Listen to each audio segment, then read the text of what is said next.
અને હાલ તો ઓપરેશન સિંદૂર પર મોટા સમાચાર। વિદેશ મંત્રી એસ જયશંકરની પોસ્ટ તેમણે સોશિયલ મીડિયા પર પોસ્ટ કરીને આતંકવાદ સામે સ્પષ્ટ સંદેશ આપ્યો છે। રાહ જોવાઈ હતી કે વિદેશ મંત્રી આખરે શું કઈ પ્રતિક્રિયા આ સમગ્ર મામલે આપે છે। તેમણે ઓપરેશન સિંદૂર પર પોસ્ટ કરી આતંકવાદ સામે સ્પષ્ટ સંદેશ આપ્યો છે। તેમણે લખ્યું છે કે the world must show zero tolerance for terrorism, આતંકવાદ સામે ઝીરો ટોલરન્સ નીતિ હવે દુનિયામાં ખૂબ જ જરૂરી છે।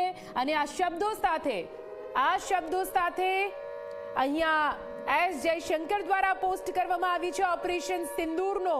અહીં એક ફોટો પણ લગાવવામાં આવ્યો છે અને આ ઇમેજ સાથે આ શબ્દો ઘણું બધું કહી જાય છે, માત્ર પાકિસ્તાનને નહીં પરંતુ પૂરી દુનિયાને, કે કેવી રીતે ભારત તો હવે આતંકવાદ સામે ઝીરો ટોલરન્સ નીતિથી આગળ વધી રહ્યું છે, પણ માત્ર ભારત નહીં, હવે પૂરી દુનિયાએ ઝીરો ટોલરન્સ નીતિ સાથે આગળ વધવું પડશે।